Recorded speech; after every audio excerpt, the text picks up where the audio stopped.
بسم اللہ الرحمن الرحیم۔ السلام علیکم ورحمۃ اللہ وبرکاتہ۔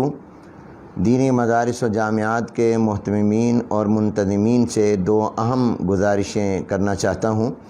پہلی گزارش یہ ہے کہ قربانی کی کھالیں جمع کرنے کی اجازت کے حوالے سے مختلف شہروں سے یہ اطلاعات آ رہی ہیں کہ دینی مدارس کے ذمہ داران سے بعض اضلاع میں چیریٹی کمیشن میں مدرسے کی رجسٹریشن کا تقاضا کیا جا رہا ہے۔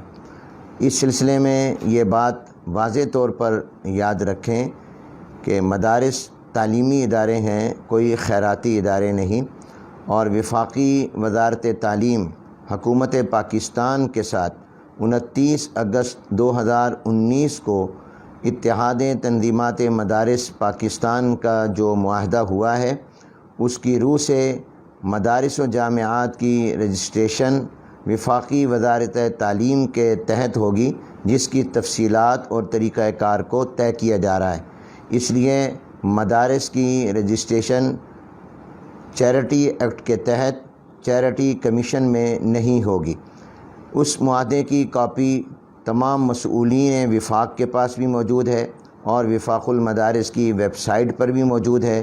وہ کاپی آپ کے پاس ہونی چاہیے، اور جب بھی آپ سے کوئی چیریٹی کمیشن میں مدرسے کی رجسٹریشن کا مطالبہ کرے تو آپ اسے معاہدے کی وہ کاپی پیش کر دیں۔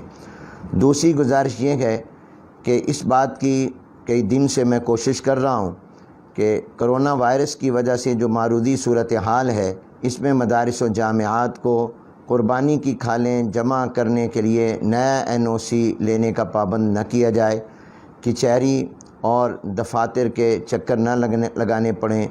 چنانچہ سندھ حکومت نے تو علماء کے کہنے پر 7 جولائی کو ہی یہ نوٹیفیکیشن جاری کر دیا تھا کہ سال گزشتہ والا NOC ہی معتبر ہوگا۔